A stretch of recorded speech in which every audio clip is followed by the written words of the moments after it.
Hello and welcome to the Late Fragments podcast, in which I discuss the apparently verboten subjects of politics, money, sex and religion with remarkable octogenarians. In this episode, I'll be talking to Colonel John Blashford Snell, one of our great explorers whose most notable expeditions include descending the Blue Nile, crossing the Darien Gap in a Range Rover and taking a grand piano to a chief in the Amazon jungle on a mahogany sledge. He's also dedicated his life to inspiring others, particularly the young, to explore. Under the patronage of the then Prince of Wales, he instigated the youth projects Operation Drake and Operation Raleigh, as well as founding the Scientific Exploration Society, which is one of the longest-running exploration organisations in the world. A passionate fundraiser and ecologist, Blashford Snell, now in his 88th year and the author of some 15 books, spends much of his time raising money for charities like the Merseyside Youth Society, the Moorlands Community Project in Brixton, and the sustainable water charity Just a Drop. He says, "I feel very strongly that if the world is going to go on and be better, people like me have a responsibility to pass on the lessons that we've learned to future generations." I hope you enjoy listening. First of all, Colonel John Blashford Snell, welcome to the Late Fragments podcast. Thank you so much for doing this. Not at all. I'm going to start with a quote. Ranulph Fiennes said about you that your motto seems to be that youth is a state of mind. Yeah, that's true. I can't remember who said that. I got that from, I think it was a newspaper article in Papua New Guinea. And the editor had that inscribed on the wall of his office. And I copied it down. I've always remembered it. I thought it was rather good. Is it a motto that you live by? I try to. And I do believe in it. I think, I've never grown up. And if you can keep youthful and in spirit, and it helps you to stay youthful in body. And I've been very fortunate. But obviously one gets aches and pains and you get things that don't work as well as they did 80 years ago. But I think if you do try to stay young and you have a young sense of humour, you will stay young. And crucially, I think, probably something to interest you.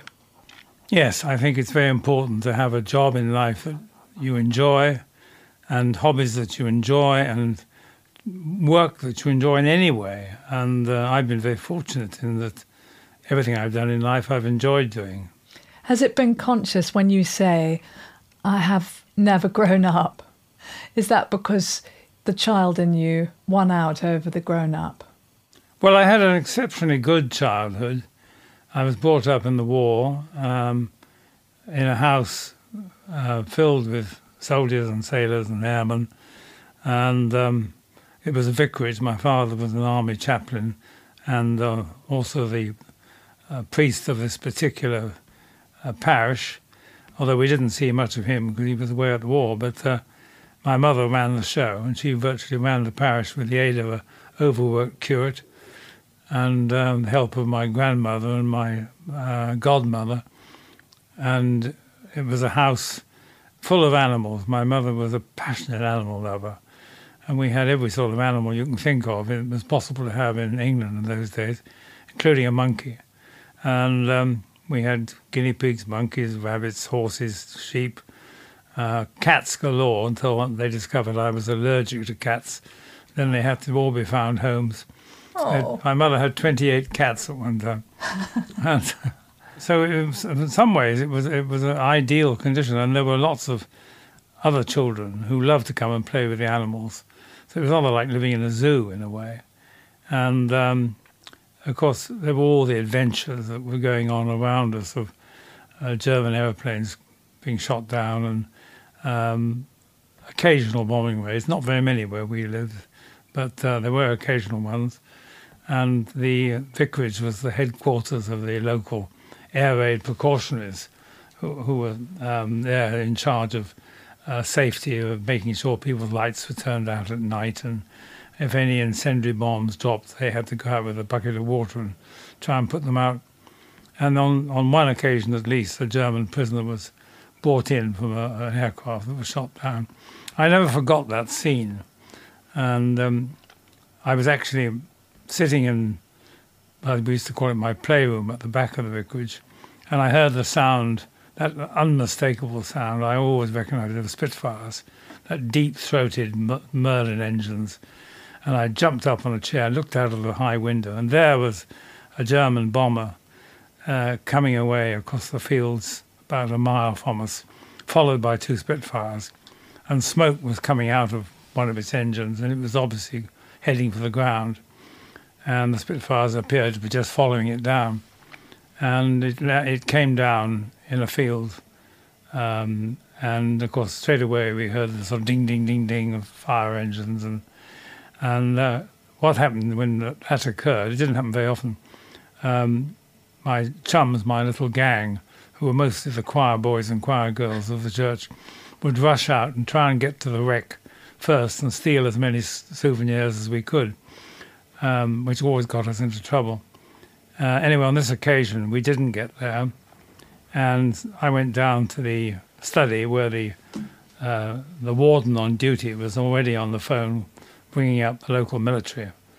And very shortly afterwards, the Home Guard arrived, wearing slightly old-fashioned sort of 1914-18 uniforms, headed by one of the church wardens, who was a retired colonel, with their shotguns under their arms. And in front of them, with his hands up, was a German. And he was wearing a grey, sort of pale grey tracksuit with the eagles on the... and he looked very young. He probably was only 19, 20, I suppose. And he was marched into the house, into my father's study, and while the warden got through to the military police to come and collect him. And the warden stood there with their shotguns sort of covering him. And the chap didn't say anything, but his hands were shaking visibly. And being a rather precocious child, I was sitting on the desk watching all this, and after a time, I said something like, "You were in that aeroplane?" And he said, "Yeah." And he spoke English, which mildly surprised me. And I said, "Oh, well, you'll be going to prison now." And he smiled and he said, "But not for long." And all the shotguns came up. Of course, he probably spent the rest of the war in prison. But afterwards, he then said, "Please, may I," in perfect English, "please, may I smoke a cigarette?" And they agreed, and he reached into his pocket, and again all the shotguns covered him. And he took out a silver cigarette case and took out a long cigarette, which he then tapped. And I kept noticing the way his hands were shaking all the time. Of course, I didn't realise he'd been the pilot, and all the others had been killed. So he must have been in a state of some shock. Yeah. And he brought out this beautiful cigarette lighter, and he lit his cigarette, and with his hands shaking, he smoked the cigarette. And then the military police came, ding, ding, ding, straight in, left, right, left, right, left, right, and marched him out. I said farewell to him. And your father, I wanted to talk to you about him and about religion more generally, but your father was a rector. Yes, he was a rector, but he'd started off, he was a Jerseyman, married my mother, who was English, and married very young in life, even in their 20s. Early 20s. He was originally going into the British Army, but at the last minute he got God and decided he'd go in the church. But he'd left it too late to go to university. But he discovered that there was a program being run in New Zealand where they wanted Anglican priests. So he went to theological college in Essex, met my mother, and then went back to Jersey, got married at 8 o'clock in the morning, jumped on a boat, reached Southampton, got on another boat and sailed to New Zealand. Wow. And they got there, and he went to Dunedin University and was ordained. And then at a very, very young age, he was given a parish, which of course was unheard of. And he had a parish at a place called Atautau, which I've been to. And the first job he had to do was build his own church. And I mean, I've seen the church that he built. It's like a little chapel. And he built his own house. And you can see where he did it because some of the nails were driven in sideways. And then he moved into a slightly bigger church and a bigger vicarage. And there are all sorts of stories about that. And at the same time, because he was a passionate Boy Scout, he started scouting in South Island, New Zealand. And my mother, who'd been a Girl Guide, started the Girl Guides out there. Oh, right. So when I went back, eventually, I met one or two people getting on in years who'd been Scouts and Guides with them. Oh. And they had a wonderful life. I mean, they everywhere was on horseback, and the people were very friendly. They got to know the Maoris very well. They were explorers as well, then, your parents? Well, they were, because my father had to have a job, and he enlisted with the local regiment and became their chaplain. And it was called the Balclutha Yeomanry, and they were a cavalry regiment, and the Rough Riders, and so they were pretty tough horsemen. And he learned to ride really well, and my mother was a good horsewoman anyway. And they stayed there until the late 1920s. And then he was then offered a job back in Jersey with the church that he'd been with before. And the old dean of Jersey was unwell, so they came back. And they spent some time in Jersey. And my mother started the Blue Cross, which was the sort of local animal welfare organization there. And they were there for a while, and then he came over to England and, of course, joined the Territorial Army and used his New Zealand commission to be commissioned in the British Army. And he eventually, after serving in various parts of England, he ended up in Hereford and became the chaplain of the Hereford Regiment. And they were the people he went to war with. And was he a man, obviously he had a faith, but what was your view of religion when you were growing up? Well, I was brought up, obviously, in a very religious household. My mother was fairly light-hearted about it, but she was a definite believer. Father, by the time I really got to talk religion with him, had some amazing stories of his time in the war, where he was dealing with the wounded and dying and all the time. And he believed in God and what God could do. And this was impressed on me. And I suppose I found myself believing in the same way. And I found from my own experience that prayer seemed to work. And so I went on doing it. Father always regarded religion rather like, he described to me once, he said it's a bit like a bank account. And he said you have a bank account with God, and you've got to keep putting money in to keep it going. And occasionally when you need something, you can get an overdraft and pull some out. But he said it won't work unless you keep putting it in. And so with religion, you've got to act faithfully and do all the things that God would approve of, in case one day you may need to call on it and get an overdraft coming out. That was his sort of way of putting it very simply to a young man. And I rather go with that. I think if one lives one's life trying to be as careful about how you live and how you sort of make allowance for the fact that there may well come a time when you have to pray hard and pray for some support. And many a time on expeditions, when we faced danger and problems, I've paused to pray, and somehow one's come out of it. So far, touch wood. So when you've really faced adversity, have you ever had a strong sense of a God helping you? Oh, I think so, yes. I've had a strong sense of a third person. If there's two of us saying a group, I've often felt that there's someone else there. And I feel great comfort by pausing and saying the Lord's Prayer or something at the time. I'm thinking, how the devil am I going to get out of this mess? And the first thing I do is ask God for some help. And I think a lot of explorers, if they're truthful, do the same thing. They pray hard when they need it. But the great thing is you've got to keep putting some into the bank account to keep it going. And when I have read as well that when you've led expeditions that you often have a Sunday service of some kind. And that maybe at first you might not have a huge take-up. Yes, you do. I mean, it tends to be ecumenical because you've got people of different faiths and different religions. And we did one before the 2005 expedition on the Bashilo River and the Blue Nile. and we had a string of Tibetan Buddhist flags, which had been given to me in Tibet on prayer, and we said a Buddhist prayer as well, because we had one or two there who were Buddhists. I rather agree with our king, who believes in faith rather than the faith, and I think you've got to be prepared to understand and appreciate other people's faith. I mean, I quite happily will go to a Catholic church, although I'm Church of England, when I'm abroad. I very often do, and I go into a Catholic church in South America or wherever it is, and I feel perfectly at ease.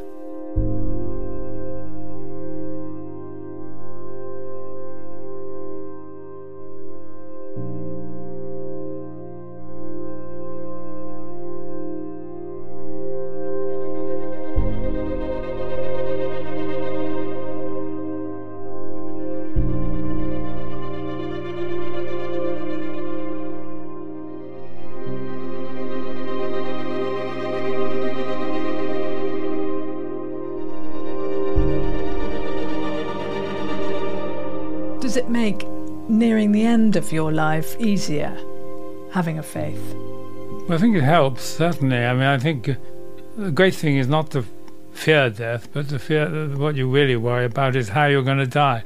It would be awful to be involved in some terrible accident and die in great pain. I suppose the best way is to always think of dying in your sleep. And people say that's the best way to go.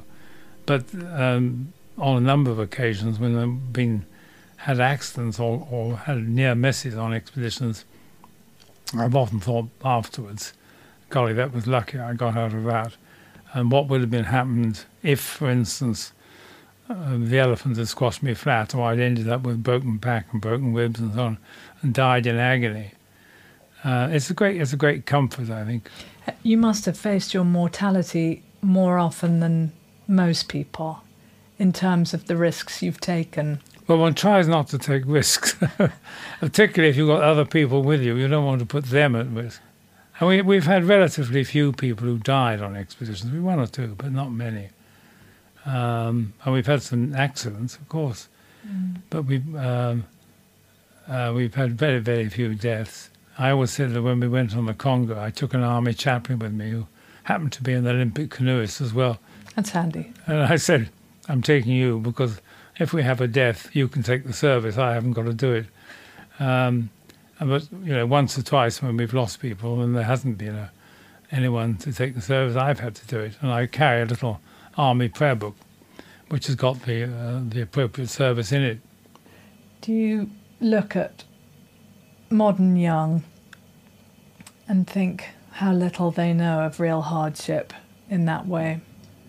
Yes, I think a lot of them do, but that's where the great joys of Operation Drake and Operation Raleigh came along, because they experienced a tough way. And certainly all those who've been through Drake and Raleigh, and I meet a lot of them now, of course, in their 50s and so on, who've done really well in life, and they all remember the life-changing experience of their time with that. And they very often say it was the real challenge. And after all, that was why we started it, because as he then was, the Prince of Wales said to me, what I want is for young people to face the challenges of war in peacetime. And we hope to God there won't be a war, but if you can put people through a challenge like war, they never forget it. And indeed, a tough expedition or a tough mountain climb or whatever it is in a way a bit like a war. It's a challenge against you personally. But I hope, and going back to your question, I hope that we can. I think sadly people have to be really frightened, really genuinely scared, and we haven't been scared in this country for a very long time. In the war, it was different. People were scared, and particularly if you lived in areas that were being bombed or occupied, as in Jersey. I believe you were one of the first to take women on expeditions. And what can a woman bring that a man can't necessarily, would you say? Great deal of sympathy and understanding of human nature. I had some remarkable women on the crossing of the Darien Gap, our general manager, who was a girl called Kay, who's sadly no longer with us, but she was older than I was. She'd been in the army and the war. She was an art student by background, and I always remember her because she would talk to the other soldiers in a way I couldn't, and get them in many ways to open up their hearts. I had with me a sergeant major who was an exceptionally fine soldier, and the going was extremely tough and difficult, and there were a lot of risks, and people were collapsing with illnesses and so on all around us. And I very much depended on this chap. And I noticed, and several others noticed, that he was very downhearted and he was not his usual self. And so I said to Kay one night when she was visiting us, "Would you like to go on guard tonight?" We always had a guard in the night.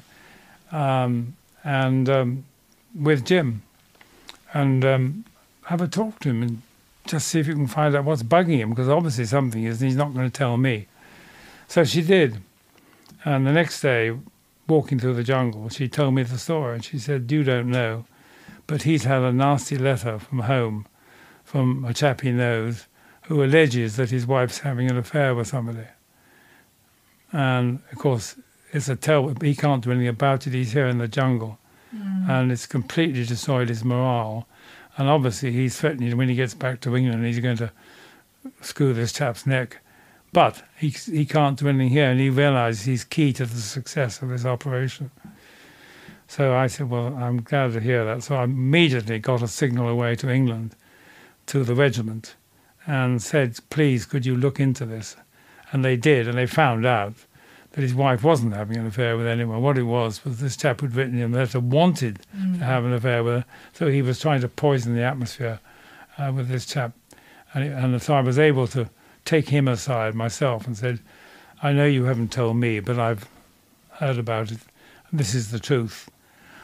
And you can see the relief. Well, that was the value of having a woman who could talk to him. So I think we can conclude, can we? I mean, would you say that women are not the inferior sex when it comes to their inbuilt capacity for survival? Well, I mean, on the Scientific Exploration Society now, most of the winners of our bursary and our expeditions are women. Do you have any particularly strong views on politics that you'd like to share? I did find a quote where you said that I found that political or religious extremists, or for that matter, anyone with strong views, can cause friction. Well, it's very true. I mean, the situation you've got at the moment in Israel, you've got extremists on both sides. And this is one of the dangers. When I'm choosing people for an expedition, I do everything I can to avoid taking someone who's an extremist, either religious, sexual, political, or whatever. And simply by sort of questions and getting to know them and so on, you soon sense whether they're going to be a difficult person, because if they're in a group and they have very strong views and they make them known, you cause immediately dissension within the group. And I think, God, if there was only a way you could somehow get the extreme Israelis and the extreme Palestinians to stop killing each other and get together. But at the moment, neither side show any particularly willing to do it. It's almost as if you need a sort of supreme being to say, "Stop fighting and talk." I think they ought to. I think politicians generally ought to be much more conscious of bringing people together. I mean, later when I was running Raleigh and Drake, I deliberately chose representatives of all the major parties to be on our committee. I was very fortunate. I had George Robertson as the Labour man. Now, I don't know if you ever come across George, but George ended up as the head of NATO. Yes. And he's a Glaswegian, as tough as blazes. And he became my sort of mentor from the Labour Party. Paddy Ashdown was the Liberal I had. And then we had a Conservative as well. And we had various other, and all three of them got on together. So that was conscious on your part. Yes. In order to run something effectively, you need balance. Yeah. Because you obviously are a man who believes in equilibrium, I suppose, and therefore politics is probably something you avoid. Yes, I avoid taking any sides. I try and look at the balanced view of, and particularly in this present situation we've got at the moment, people are ranting and raging about Palestine and about the Israelis and so on. I mean, I've been in Israel. I've met many Israelis who would not agree with the present attitude of the Israeli government, and they will stand up and speak on behalf of the Palestinians. Equally, I met a great many Palestinians and Arabs with whom I worked when I served in Oman, who wouldn't agree with Hamas. Yeah. But it's trying to, if you can somehow get the extremists out and get moderates who will talk to each other. I would love to know two things. First of all, what continues to drive you on? I mean, there's several things. From the point of view of expeditions, I suppose the answer is, I always say, is curiosity. If someone said to me, this can't be found or can't be done or can't be solved, as an engineer, which is after all what I am in a way really, I say, why? Why can't you? If someone asked me to climb Everest, I think I said in one of the books, I would probably build a scaffolding up the side because I'm not in it for physical challenge. So curiosity is one answer. But secondly, I feel very strongly that if the world is going to go on and be better, you've got to do something about the coming generations.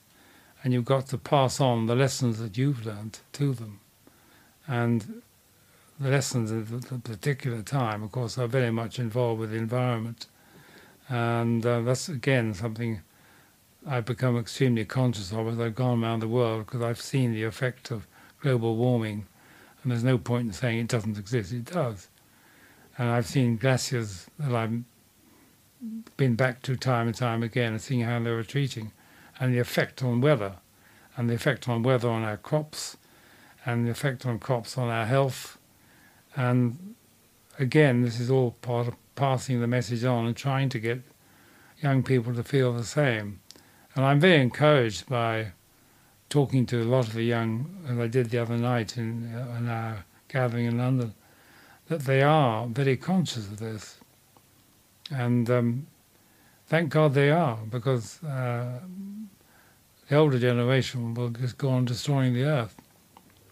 There's quite a pressure being put on the younger generation, and rightly so, because it is their problem to fix. But do you think that that is a problem, that young people might feel that it's all on them? I'm not sure about that. I don't know that I think they probably view the fact that every nation has got its role, its part to play. Certainly the ones I've talked to are encouraged by the success that they're having. These youngsters who come to this award ceremony are all representing various forms of projects, such as I met some ladies from Africa that they call the Black Panthers, or was it the Black Panthers? I don't know what they were called anyway. And they are acting as guards of the rhinos. They've had a certain amount of publicity. And they were very encouraged by the fact that other people were also sharing their views on conservation of wildlife. Equally, I met these two youngsters from England who are fighting to save pollution, or to cure the pollution by plastics. They were encouraged that ancient old people like me were actually helping them and giving them awards and encouraging them. So you feel quite heartened on the whole? Yeah, I do. I think so. I think there are ways of doing it. I don't agree with some of the more desperate ways of setting up demonstrations and marching that, because I think all that you actually annoy more people than you win over. And if you stopping traffic by lying down in the road in front of it, you probably do your cause as much damage as anything else, because all you're going to do is annoy people. There are more ways of actually winning hearts over than that. So you have no intention of stopping doing what you're doing? at this juncture in your life. As long as the good Lord gives me the time and the energy, I shall keep going as long as I possibly can. Thank you for listening to the Late Fragments podcast. If you're enjoying the podcast and would like to hear more, please subscribe on your app of choice, or you can follow us on all the usual social media channels. In the next episode, I'll be talking to the 84-year-old writer and broadcaster Melvyn Bragg. In the meantime, my thanks to Louis Fulford Smith for the sound production and edit, and to Harry Dundas for the music and original score. Until next time, goodbye.